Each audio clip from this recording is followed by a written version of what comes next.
Okay, so I'm here with Sonny K and Bob Medina in Denver at the Mercury Cafe to promote their new book, Colorado Crew Denvoid Part 2. Part 1 was highly acclaimed. Part 2 is just awesome from what I've read of it, which is a pretty good part of it. Thank you. It's just really good, you guys. So tell me this, least favorite and most favorite parts of putting this together. Bob, you first. The most favorite part was kind of reconnecting with a bunch of people who I haven't talked with, and kind of, through doing the process, it kind of like led to other portals, and I got to meet people who I knew about in the scene, but I never really got to know.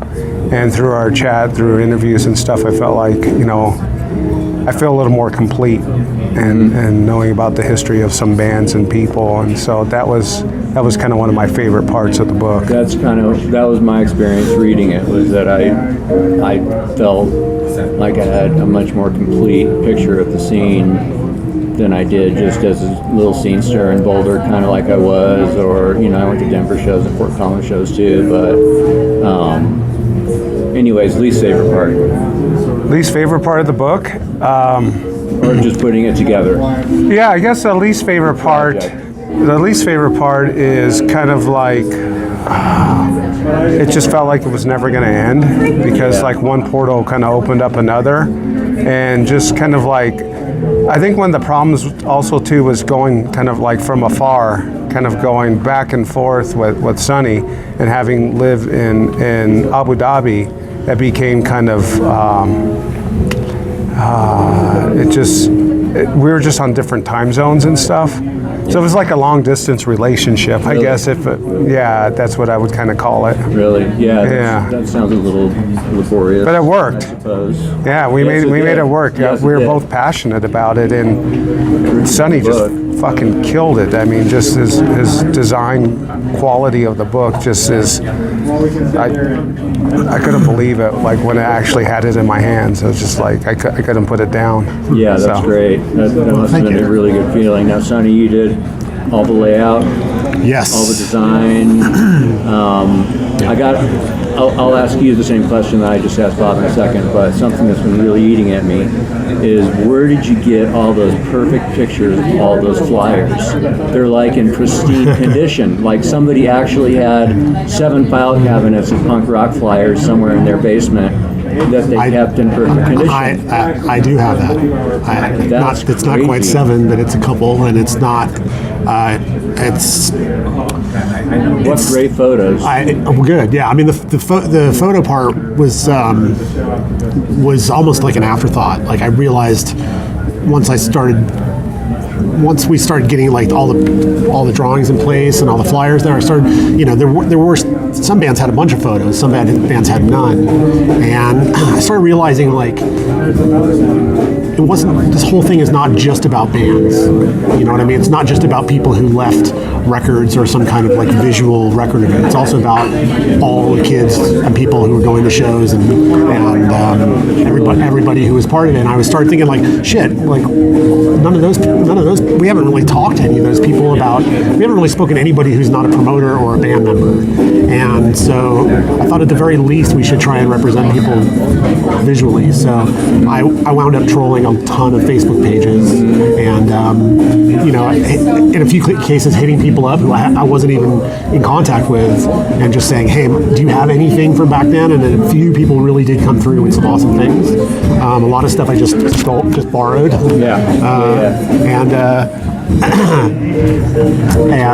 But the flyers for the most part are, I'd say half the flyers in it are mine.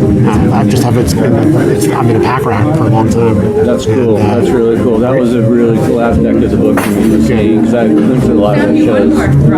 I remember all that. All right, one more handshake, dude. It's so nice to meet you. Thank you. Same question I asked Bob. Your most favorite part of the process, and the most maybe laborious, the least favorite, for lack of a better term. The most favorite for me was getting to see a bunch of photos pop up right at the last minute that I didn't even know existed. Okay. That was a real, like, just a real like a real thrill at the end. Like, the whole process was very enjoyable, and was a trip down memory lane for more than a year.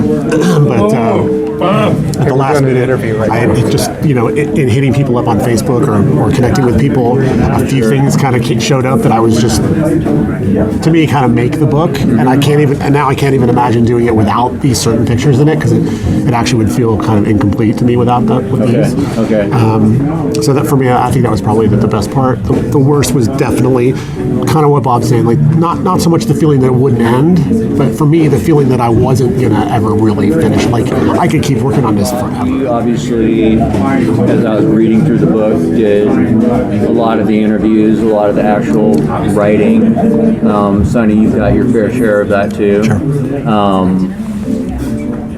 What was that like for you? Did that come out organically and naturally, or was it really? Did you really have to work at it?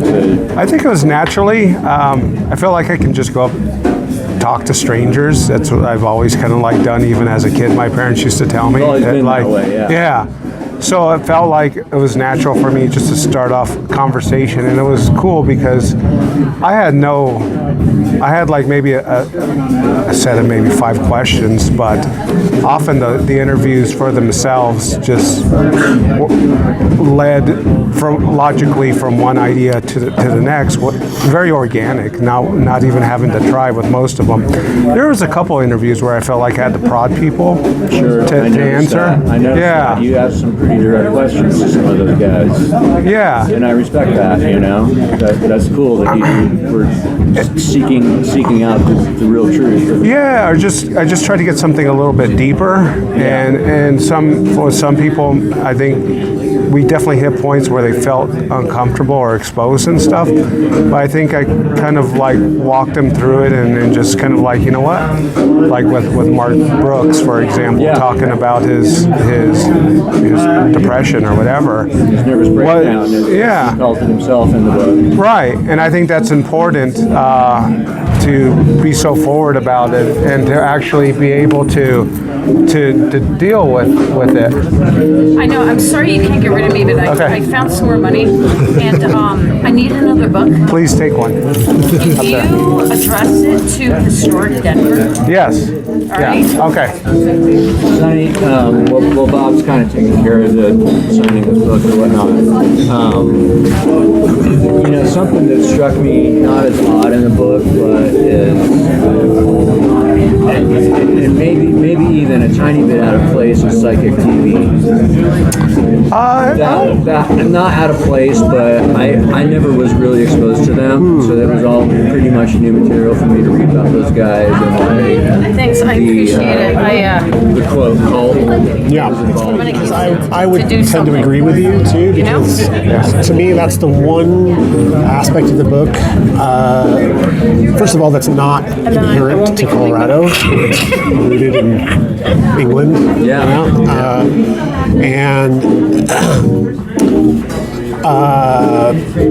It sort of bridges the gap between not so much. That stuff definitely started in the mid '80s. It started, after Throbbing Gristle or whatever, and was like this whole kind of weird cult thing that he talks about in the interview.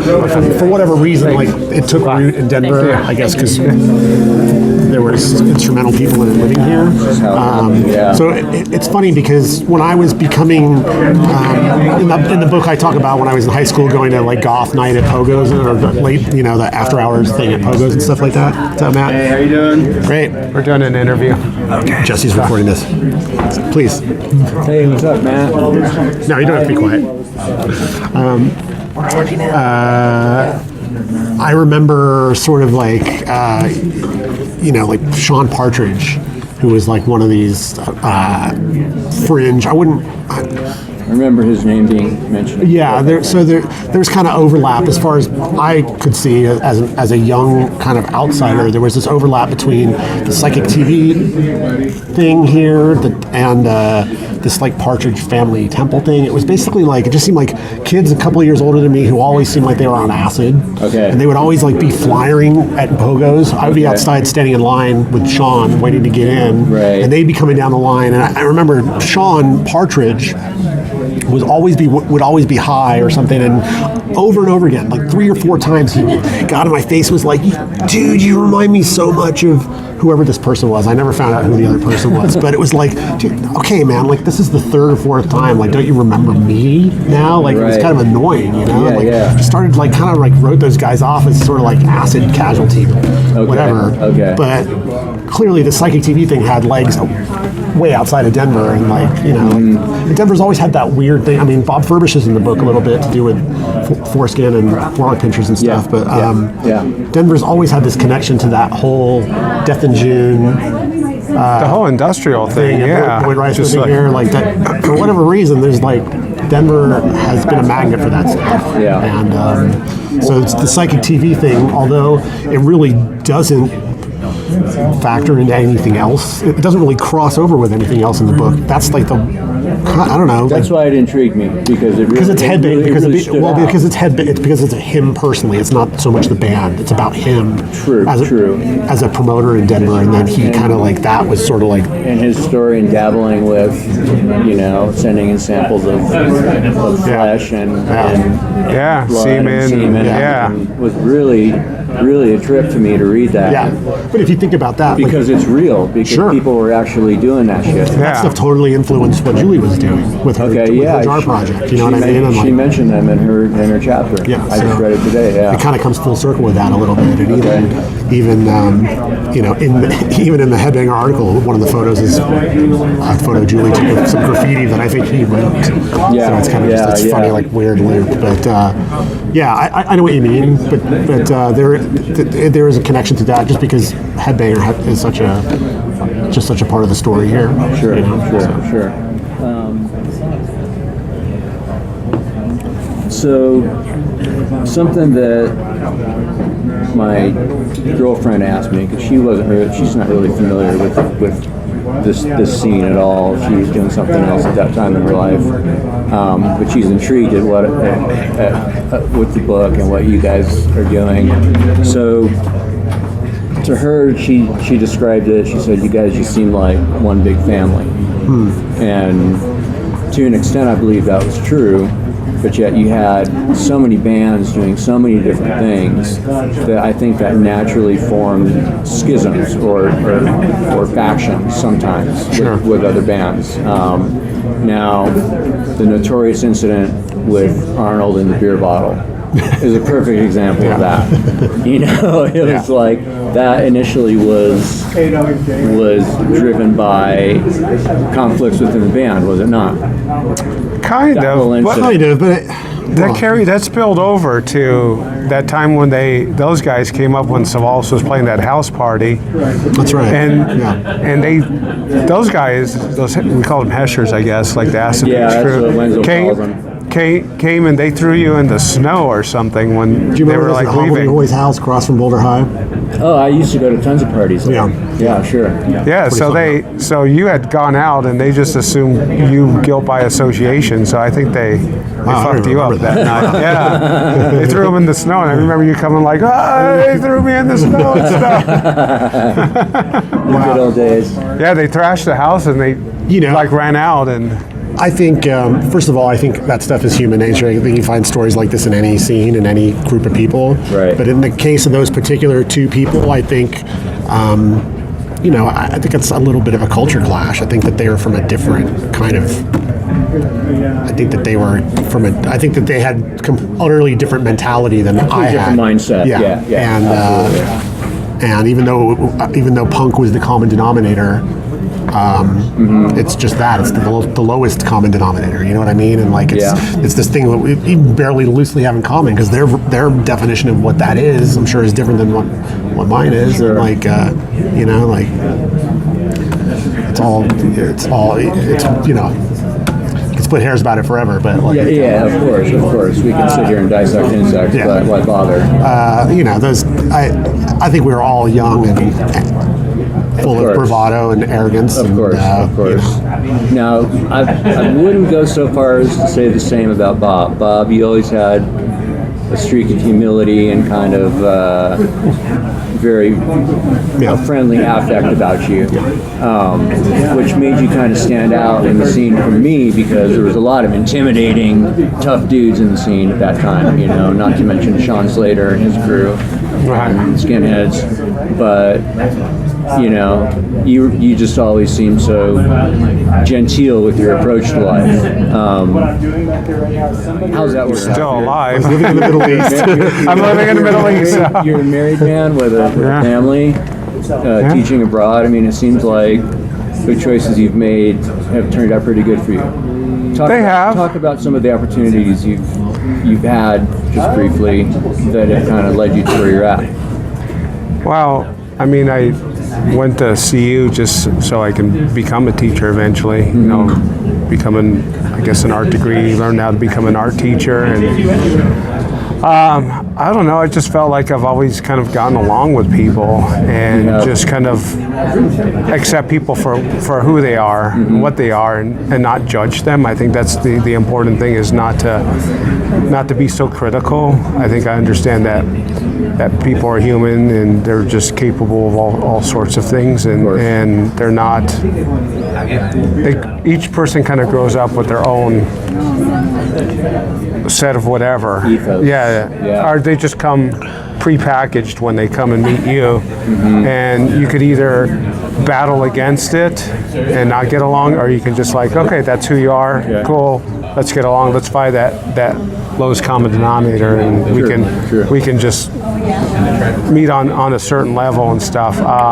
And that's a skill not a lot of people have these days, especially. Yeah, I agree. I don't know, and also living abroad has definitely tested some of my patience about certain things. Definitely has pushed me, and it's just people around the world do stuff differently than the way we do stuff here because they have different needs, different wants and desires. So you talked about in the book, I think, in your introductory chapter about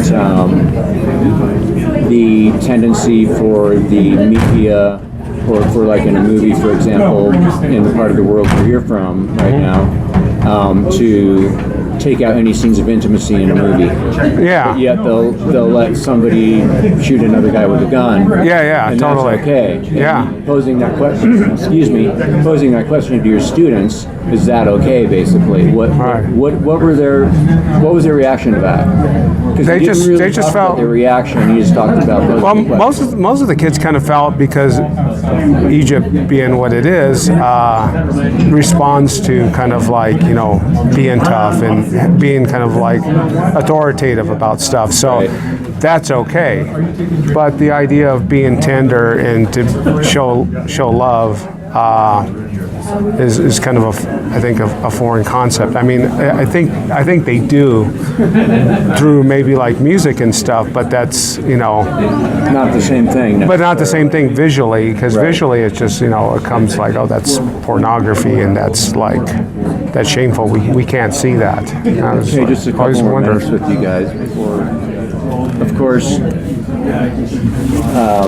a question directed to both of you, I guess, and kind of how you both reacted to this part of the scene going on at the time was the straight edge scene. And now I know, Bob, you talk in the book about making that turn towards that way of life, towards clean living and not putting anything in your body. And I think, I don't know if you were a vegetarian at that time or not. I can't remember. I was vegan and vegetarian for like 20 years. So, and Sonny, I know that, you know, you've got your own views on that whole straight edge scene and what it was about. So why don't you talk a little bit about, and then maybe I'll go to Bob and have him talk a little bit more about that. Well, when I was getting into hardcore when I was 17, 18, then in high school, that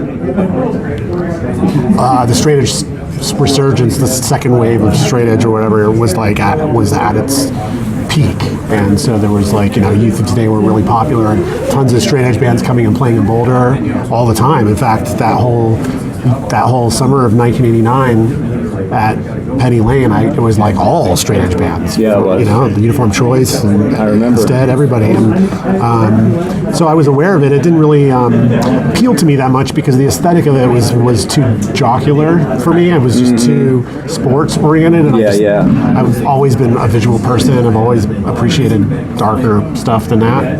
But having said that, when I was living in the book, I don't really get into the whole Delta Upsilon thing very much when we were living in that frat house. I remember when you were. I was going to ask you. I was going to. Summer 1990 when we were doing all the. I remember visiting you a couple times. Yeah. When we were kind of just squatting in his room in his frat house. And being in that place, surrounded by not only these punk friends of mine, my roommate, and all of our circle of friends, but then this greater community of these utter buffoons who we were living with in this building, this summer occupants of this frat house, these brothers who were the ones who didn't come from the East Coast or whose parents didn't want them to come home for the summer. They just stayed in Boulder getting shit-faced and terrorizing us. And I realized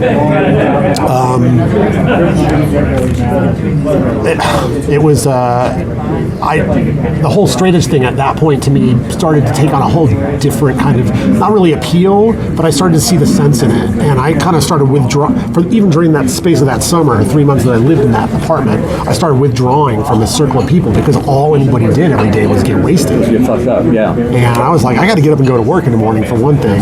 Sure. And on top of that, like, this shit's boring. Let's go and rehearse some more. Write more songs. Like, we don't need to be getting loaded 24/7. You know what I mean? And that was like in Boulder at the time. Even the most functional artists were just partiers. People were getting loaded. Yeah. And you know, with very few exceptions, Mark Brooks definitely being one of them, really notable one of them. But everybody else was just on this party train, and I was I just was repelled by that. And Dave so Clifford, I never became largely in your story. Yeah, absolutely. Yeah, although not in that sense though. But like I just but he was straight edge at the time. Yeah. I don't know if he is now or not, but no, certainly definitely not. But I know at that point, you know, he was kind of like thought of Dave Clifford, but he also thought of Sonny hand in hand because you're both very popular musicians in town at the time. Oh well, thanks. I wouldn't have said that. I mean, we were maybe both uptight, anal retentive white guys in bands. But I mean, you know, I appreciate what you're saying, and that's cool. And Dave, at the moment we're talking about, specifically was evolving out of that. I think was growing out of it. Okay. And I was not flirting with it, but I was certainly taking it, giving it a little more respect, and ultimately wasn't calling myself any label like that. Didn't interest me, but like abstaining in the face of utter stupidity made sense to me. And then I started hanging out with Wanish, and it was like, oh, that's rough. Started hanging out with Wanish. I was talking to my girlfriend about times hanging out with him recently. I hope I get a chance to see him this weekend. I don't know if he'll show up. Yeah, it'd be great if it'd be really nice if he should. Turns out he should. Now, Bob, you describe in the book, and maybe we can close with this because I think it's important. It's an important part of your story. At least to me, it always seemed like it was your turn from putting shit in your body to not putting shit in your body. Yeah. That seemed pretty important to you at the time, even though you were young but that seemed like a pretty serious decision that you made. Yeah, I mean, I started hanging out with kids that weren't like into getting fucked up. I wasn't really getting into getting fucked up. You never did. But No, I don't remember. But in high school, I did a little bit. I did definitely drink. Quite a bit, and I just found it refreshing, like not having to be like get drunk to enjoy music, hang out with people. There's a lot to be said for being sober, you know. Right. I've been there, and it's you've got your wits about you. And so it just kind of seemed, I don't know, maybe positive peer pressure, I guess. Okay. Like everyone, Fair enough. like people are hanging out with, and it just seemed more convenient to do that in a lot of ways. and just even taking it a step further, just like not, going vegetarian and all that, just seemed to be important. With not drinking as well, just to kind of always be kind of like very clear-headed and very. I don't know. I was spending a lot of time in the art studio up at CU when the band wasn't practicing and stuff. A lot. Yeah. So I felt that was really what my focus was writing music, with playing Savalas, and doing the record label and all that sort of stuff. Plus, so you were a couple years older than Yeah. the rest of us, and so you had a little bit more wisdom, I think, and a little bit more experience. yeah. So it's just I just found it counterproductive. Yeah. And even these days, I kind of battle, like, do I really want to drink and stuff, because it's just seems counterproductive. Yeah. Sure. I don't know. I mean, I like the feeling, having a glass or two of wine. Then it just kind of like keeps on wanting to go further and further. Yeah, so. without being a complete teetotaler. Yeah. Okay, All right, guys. Well, we're going to shut this down for now. Thank you so much. We can resume. Sonny. It's like my pleasure, man. Let's, Thanks, Bob, so much for your thank you. time. It's been really special talking to you guys. For sure. And, Thank you. We appreciate it. Thanks best for of still luck being tonight. around. Sell a lot of books. No, thanks. Thanks.